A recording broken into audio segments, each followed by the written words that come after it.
पाखंड है, वही है पाखंड। इंद्र के द्वारा समाज में पाखंड वृत्ति की परंपरा चली। ब्राह्मणों ने कहा, पृथु महाराज, मंत्र हम ब्राह्मणों के पास और मंत्रों के आधीन देवता, हम इंद्र का ऐसा मंत्र पढ़ेंगे कि सिंहासन सहित उसको हवन कुंड में स्वाहा कर देंगे। ब्राह्मणों ने इंद्र का मंत्र पढ़ा, इंद्र का सिंहासन डगमगा गया। ज्यों ही हवन कुंड में स्वाहा होने वाला था, उतने में ब्रह्मा जी प्रकट हो गए। ए ब्राह्मणों, ऐसा न करो भाई, इस इंद्र को क्षमा दान कर दो। पृथु महाराज ने इंद्र को क्षमा दान कर दे। ब्रह्मा जी ने कहा, हम तुम्हारी क्षमा याचना से बड़े प्रसन्न हुए, मांगो क्या चाहते हैं। पृथु महाराज ने कहा, महाराज मुझे 10,000 कान दो। क्यों भाई? बोले, ये 2 कान दे रखे ना, इनसे तुम्हारी कथा सुनने में पूरी मेरी पूर्ति नहीं होती है। जब 10,000 कान होंगे तब ताकि मैं ज्यादा से ज्यादा तुम्हारी कथा श्रवण करूंगा। यूं आशीर्वाद देकर के भगवान अंतर ध्यान हो गए। सुखदेव जी कहते हैं, परीक्षित, इन्हीं पृथु महाराज के वंश में आगे चल करके राजा प्राचीन वरी हुए। राजा प्राचीन बड़े में बड़े धर्मात्मा राजा थे, पुण्यात्मा राजा थे, यज्ञ करते थे, लेकिन एक द्वेष था, यज्ञ में पशु बलि चढ़ाते थे। जब बहुत पशुओं की बलि चढ़ गई, एक दिन नारद जी ने आकर के टोका, राजा प्राचीन वरी, ये तुमने बहुत बड़ी हिंसा कर दी। प्राचीन वरी ने कहा, महाराज वेदों में लिखा है, पंडितों ने कहा है पशु बलि चढ़ाने का, वो मैंने किया। नारद जी ने टोका, वेद भगवान परोक्षवादी हैं, वेद कभी किसी की हिंसा की बात नहीं करेगा, और यदि कहीं पे ऐसी बात आती है तो वो निवृत्त मार्ग है, प्रवृत्त मार्ग नहीं है। अब तुमने तो प्रवृत्ति बना दी। वो तो ऐसी वाली बात हो गई कि जो नास्तिक लोग थे उनके हाथों एक दिन वेद लगा, और वेद में अंतिम लाइन में लिखा था, पन्ने के अंतिम लाइन में, कि वेद पढ़ना पाप है। अब उसके पल्ले वो लाइन पढ़ी तो सबको दिखाता है कि देखो लिखा है, हम तो तब से कहते थे कि वेद पढ़ना पाप है, हमारी कोई मानता नहीं, देखो वेद में लिखा है कि वेद पढ़ना पाप है। जब वेदज्ञ पुरुषों के पास वो बात गई कि भाई ऐसी बात तो काहे नहीं लिखी है कि वेद पढ़ना पाप है, उन्होंने पन्ना पलट के देखा तो आगे लिखा था कि असोच अवस्था में। तो तुमने तो वही प्रवृत्ति बना दी अपनी। परोक्षवाद वेदायम बालानाम अनुशासनम। वेद भगवान परोक्षवादी हैं, वो कभी किसी की हिंसा की बात नहीं करते। और तुमने तो प्रवृत्ति बना दी राजा। बहुत उदाहरण नारद जी ने देखा। देखो राजन, गांव में एक सेठ जी रहते थे, बड़े धनवान थे सेठ जी, माने जाने सेठ जी, पुराने जमाने के सेठ जी। सेठ जी का स्वभाव था चावलों से गर्मा गर्म मांड पीने। एक दिन सेठानी जी ने गर्मा गर्म चावलों से मांड निकाला और कटोरे पे रख दिया, और अपने बेटे को कहा कि जाओ बेटा, पिताजी को कहो कि गर्मा गर्म मांड आया है, पी जाओ। अब बेटा गया तो सेठ जी के पास 2-4 गांव के भले बुरे सयाने लोग बैठे थे। अब बेटा बोले तो पिताजी की बेइज्जती होती है। लोग नहीं बोलेंगे अरे इसीलिए सेठ हुए तो मांड पीते हैं, और ना बोलूं तो उधर मां डांटती है। तो सेठ जी का लड़का भी बड़ा बुद्धिशाली था, उसने भी शब्दावली का ऐसा प्रयोग किया। बोले पिताजी, बोले हाँ बेटा। बोले पिताजी, धानुपुर से माणो जी आए हैं, कठोता घाट पे बैठे हैं, तुम जल्दी चल के नहीं मिलोगे तो शीतलपुर किसी शहर को चले जाएंगे। अब सेठ जी तुरंत समझ गए। अब जो अन्य लोग बैठे थे उन्होंने अपना अर्थ लगाया कि धानुपुर नाम का कोई गांव होगा, माणो नाम का व्यक्ति मिलने आया होगा, सेठ जी जल्दी चल के नहीं मिलेंगे तो शीतलपुर किसी शहर को चला जाएगा। और सेठ जी तुरंत समझ गए कि धानोपुर से माणो आया, मतलब धान से मांड निकला है। कठोटा घाट पे बैठा, यानी कि कटोरे में रखा है। मैं जल्दी चल के नहीं पीऊंगा तो शीतलपुर किसी शहर को चला जाएगा, यानी ठंडा हो रहा है। तो तुरंत समझ। तो नारद जी कह रहे हैं कि तुमने तो प्रवृत्ति बना दी। वेद में लिखा कुछ होता है लेकिन उसका अर्थ कुछ और होता है।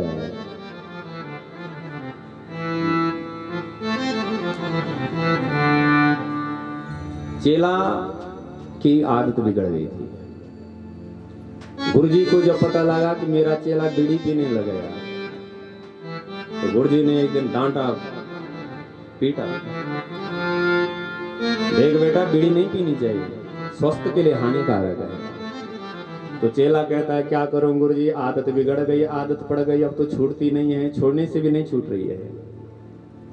तो गुरुजी ने कहा अब क्या करें, इसको कैसे बचाएं। तो गुरुजी ने कहा ऐसा काम कर बेटा, रविवार के दिन एक दिन बीड़ी पिया कर। अब उसने गुरुजी के वचनों को प्रमाण पत्र बना लिया। तो जितने भी इष्ट मित्र नहीं पीते थे, जितने विद्यार्थी नहीं पीते थे, सबको बुलाता, आओ आओ आज रविवार है, आज के दिन बीड़ी पीने का बड़ा महत्व है। अरे किसने कहा, बोले गुरुजी ने कहा।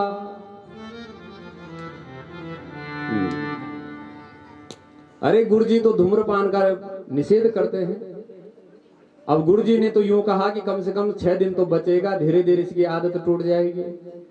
और गुरुजी के वचनों को प्रमाण पत्र बना लिया था, जो नहीं पीते थे सबको पिलाने लग गया। तो नारद जी कह रहे हैं राजन, वेद भगवान परोक्षवादी है, तुमने तो बहुत बड़ा पाप हिंसा कर दी। बोले गुरुजी अब क्या होगा। तो कहा, नारद जी ने कहा सुनो राजन, इस कथा को तुम ध्यान पूर्वक से सुनो। इस कथा को तुम जीवन में उतार लोगे तो सारे पाप तुम्हारे समाप्त हो जाएंगे। तब नारद जी ने राजा प्राचीन बरी को सत्य इतिहास की घटना की एक कथा सुनाई। ये कथा हमारे जीवन से जुड़ी हुई है, हम भी इस कथा को ध्यान पूर्वक श्रवण करें। राजन, 2 मित्र थे, नाम है जिनका अभिज्ञात और कुरंजन। कुरंजन अभिज्ञात से कहता है मित्र मैं कहीं घूमना चाहता हूं, चलो घूमे आते हैं। अभिज्ञात ने कहा मित्र तुमको घूमना है तो घूमे आओ, हम तो अपने ही घर में ठीक है। कुरंजन घूमने निकला।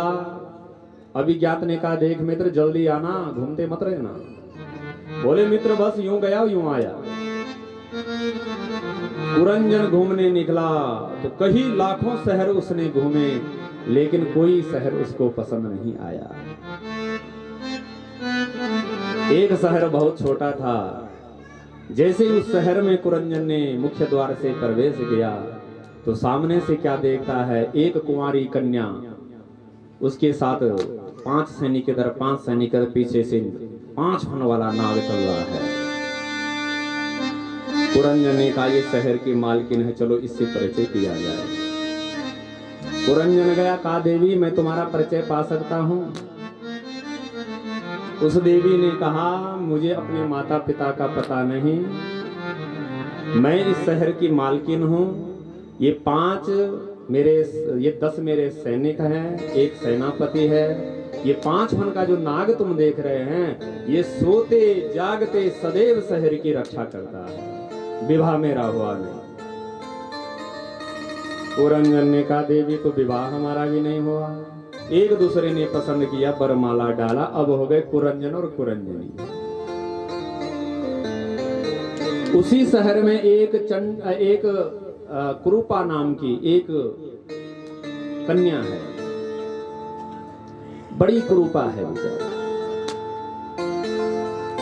वो चंडवेग के पास गए हाथ जोड़ करके कि मुझे कोई पुरुष संसार में अपनाता ही नहीं, मुझे कोई पसंद ही नहीं करता। चंडवेग ने कहा तुम कुरूपा हो, तुम्हें कोई पसंद नहीं करेगा, ऐसा काम करते हैं। मैं 360 गोरे सैनिक, 360 काले सैनिक की सेना तुम्हें देता हूँ। जो पुरुष तुम्हें पसंद आए उससे विवाह कर लेना, तेरे पास सैन्य बल है।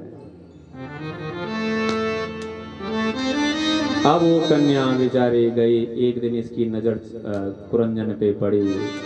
अब कुरंजन की केवल 10 सैनिक, एक एक सैनिक मरते गए और इस देवी ने इसको पकड़ लिया। अब कुरंजन चिल्लाया, हाय मेरी कुरंजनी मेरे बिना पानी भी नहीं पीती है। तो कहते हैं अंते यामति पुनः सागते, मरते वक्त जिसका चिंतन करोगे अगला जन्म वही होगा। मरते वक्त कुरंजन ने स्त्री का चिंतन किया, अगला जन्म हो गया, स्त्री शरीर मिल गया। कालांतर में मलयध्वज राजा के साथ शादी हो गई, कहीं संतानें हुई। मलयध्वज राजा भी चल बसे। तो उस जमाने जब पति मरता था तो पत्नी भी साथ में सती होती थी महाराज। अब ये देवी सती होने के लिए तैयार शमशान घाट में खड़ाऊ लेकर के चिता के सामने खड़ी है। अब जो पुराना मित्र था कौन, अभिज्ञात, अभिज्ञात ने देखा कि मेरा मित्र कुरंजन घूमने निकला अभी तक नहीं आया, चलो हमें ढूंढ लाते हैं। ब्राह्मण के वेश में ही अभिज्ञात आया और देखा तो मित्र तो सती पतिव्रता नारी बना बैठा है। अरे मित्र तू कब से पतिव्रता नारी हो गया? तो वही स्त्री कहती है मैंने किसी पुरुष को देखा नहीं, मेरे पति ये है, मैं सती होने के लिए तैयार हूं। जब अभिज्ञात ने बुद्धि पे जोर दिया, देख हम मानसरोवर के जो हंस थे और तू घूमने के चक्कर में ऐसा घूम अकड़ बन गया कि आज मुंह ही भूल गया। जब बुद्धि पे जोर दिया तो अपना पूर्व जन्म याद आ गया। तो दोनों मित्रों ने हाथ पकड़ा और चल दिए। नारद जी ने कहा राजा प्राचीन बलि कथा समझ में आई? प्राचीन बलि ने कहा महाराज सुनने में तो अच्छी लगी लेकिन पल्ले कुछ न पड़े, आप समझाओ तो समझो।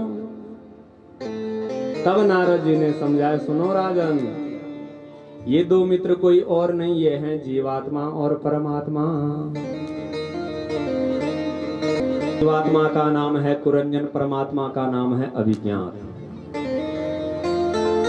जीवात्मा परमात्मा से कहता है गोविंद मैं घूमना चाहता हूं, तो भगवान उसको घूमने के लिए भेज देते हैं। कुरंजन कुरम जनयति कुरंजना, एक पुरी से दूसरी पुरी में जाना वही तो जीवात्मा कुरंजन है।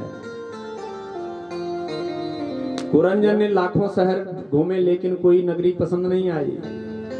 लाखों शहर क्या बोले, 84 लाख योनि, लेकिन एक शहर पसंद आया। वो कौन है? वो है मानवपुरी। मनुष्य शरीर में जैसे जीवात्मा प्रवेश करता है तो एक कन्या से परिचय होता है। वो कन्या कौन है? वो है बुद्धि देवी। बुद्धि देवी ही इस शरीर की मालकिन है। बुद्धि जैसी कहती है वैसा हम करते हैं। बुद्धि ने यदि कह दिया कि चलो आज साल्ड में कथा सुनने चलते हैं तो चल दिए तुम। और तैयार होते होते मन में विचार आया, अरे ये तो रोज की कथा है, कहीं बाजार चलते हैं, तो चल दिए तुम बाजार। मतलब बुद्धि जैसा कहती है वैसे इंद्रियां काम करती है, इंद्रियां से काम करती है। इस बुद्धि देवी के साथ 10 सैनिक कौन? बोले 5 ज्ञान इंद्रियां, 5 कर्म इंद्रियां, ये हैं शरीर के सैनिक। एक है सेनापति, वो कौन है? मन। मन है सेनापति और 10 इंद्रियां है सैनिक। बोले एक 5 फन का जो नाग चल रहा है वो कौन है? वो है पंच प्राण वायु। तुम सो रहे हैं, तुम जग रहे हैं, प्राण वायु तब भी चल रही है, सांस तब भी चल रही है, जो सदैव शरीर की रक्षा करता है। बोले ये जो वृद्धा अवस्था जो ये कुरूपा नाम की जो कन्या है, प्रज्वार नाम की जो कन्या है, ये कौन है जिसे कोई अपनाना ही नहीं चाहता? बोले वो है वृद्धा अवस्था। वृद्धा अवस्था को कोई पसंद नहीं करता महाराज। बुढ़ों के पास कोई बैठना पसंद नहीं करता, बुढ़ों की बात सुनना कोई पसंद नहीं करता। आपको अपने जीवन की बहुत सारी तारीखें याद होगी कि अमुक तारीख को हमारा जन्म हुआ, अमुक तारीख को हमारी विवाह हुआ, अमुक तारीख को हमारी नौकरी लगी, अमुक तारीख को हमारा बेटा हुआ। और यदि किसी बुढ़ा बुढ़ी से पूछा जाए महाराज तुम बुढ़े कब हो गए, तो कोई नहीं बता पाता है महाराज कब बुढ़े हो गए, पता ही नहीं चला। तो वृद्धावस्था को कोई पसंद नहीं करता है। ये कन्या चंडवेग के पास गई। चंडवेग कौन? बोले संवत्सर ही चंडवेग। 360 गोरे गंधर्व, 360 काले गंधर्व, यानी कि एक वर्ष में 360 दिन 360 रात्रि होती है। जब 360 की सेना लेकर के ये देवी गई तो इसने कुरंजन पे आक्रमण कर दिया। जब वृद्धा अवस्था की आग लगती है तो महाराज कुछ सुन नहीं सकते हैं, कुछ देख नहीं सकते हैं, कुछ खाना भी अब पचता नहीं है। एक एक सैनिक हमारे समाप्त हो रहे हैं। अब 360 और 10 में तो बहुत कितना फर्क है, बहुत अंतर है। हमारे शरीर में 5 प्राण होते हैं महाराज, प्राण एक नहीं 5 होते हैं। और 5 प्राणों का अलग अलग स्थान है। नाभि से नीचे, नाभि से छाती तक, छाती से ग्रीवा तक, ग्रीवा से ब्रह्मरंध्र तक। और धनंजय नाम का जो 5वां प्राण है वो सारे शरीर को संचार करता है। धनंजय नाम का प्राण तब भी नहीं जाता है जब भी हम निष्प्राण हो जाते हैं। धनंजय नाम का प्राण तब जाता है जब चिता पे आग लगाई जाती है और उसका बेटा जब उसका सिर भद्र करता है, तब धनंजय नाम का प्राण जाता है। इसीलिए तो कपाल क्रिया की जाती है। तो ये पंच प्राणवायु नाम का नाग सदैव शहर की रक्षा करता है। जब वृद्धावस्था की आग लग जाती है, काल जब आ जाता है तो जीव चिल्लाता है, हाय मेरा घर छोड़ गया, मेरी घरवाली छोड़ गई, मेरे बच्चे छोड़ गए। तो भैया मरते समय जिसका चिंतन करोगे अगला जन्म वही होगा। कुरंजन ने मरते वक्त पत्नी का चिंतन किया, अगला जन्म स्त्री शरीर मिला और मलयध्वज राजा के साथ विवाह हो गया। इसलिए सुखदेव जी कहते हैं, राजा परीक्षित माया के वो पुजारी आगे की कुछ खबर है, इस घर से बढ़ करके आगे भी एक दूसरा घर है। जब प्राचीन बरी ने ये कथा सुनी तो गदगद हो गए। महाराज मैं समझ गया कि मनुष्य का क्या धर्म है, मनुष्य का क्या कर्म है, हम क्या लेकर के आए थे और क्या करके हम जा रहे हैं। समस्त पापों से नारद जी निवृत्त हो गए। नारद जी के वचनों से समस्त पापों से प्राचीन बरी का उद्धार हो गया। नारद कौन है? नारस्य अज्ञानम नारम ताम खंडयति बोधयति इति नारदः। जो अज्ञान का खंडन करते हैं वही तो नारद हैं। इन्हीं राजा के वंश में आगे चल करके महाराज प्राचीन बरी के 10 पुत्र हुए, प्रेचता गण नाम से माने गए। भगवान शंकर के साथ इन्होंने खूब सत्संग किया। जब लौट रहे थे राक्षे में तो इनके मन में एक विचार आया कि भैया ये दिन रात क्यों होती है। एक ऐसा तेजोमय रथ का निर्माण किया कि दिन रात बदलने का ही इन्होंने फैसला ले लिया। ब्रह्मा जी ने कहा, देख बेटों ये रात मैंने जीव को विश्राम करने के लिए बनाई है। प्रकृति की कोई भी वस्तु व्यर्थ नहीं है, हमें उसका उपयोग करना आना चाहिए। तो रात्रि का क्षीण करने का विचार इन्होंने त्याग दिया। बारक्षी नाम की कन्या से इनका विवाह हो गया। ये कन्या तो थी कर्ण ऋषि की, लेकिन वृक्षों ने इसको पाला है, इसलिए इसका नाम बारक्षी होया। नारद जी कहते हैं, सुनो बच्चों, जीवन में 3 सूत्र उतारो तो जीवन का कल्याण हो जाएगा। कौन कौन महाराज? दयाय सर्वभूतेषु संतुष्टायेन केन वा सर्वे इंद्रियाणि पश्यन्त तुष्यत्या सुजनार्दन। चतुर्थ स्कंद के 31वें अध्याय में 19वें श्लोक में नारद जी 3 सूत्र दे रहे हैं। सर्वभूतेषु दयया, सभी जीवों पे दया करना सीखो।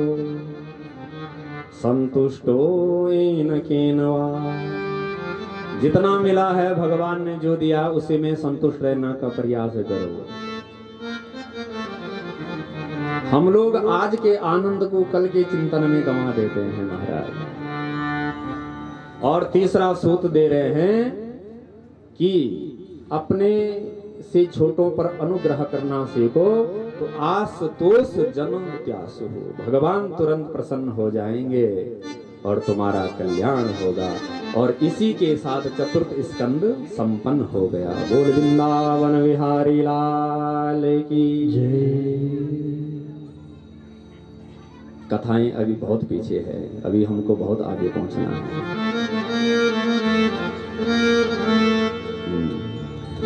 लेकिन लग रहा है माताओं को जमाई बहुत आ रही है, उस जमाई को दूर करने के लिए एक भजन कर दे। अपनी वाणी में अमृत घोर रसना राधे राधे बोल राधे राधे।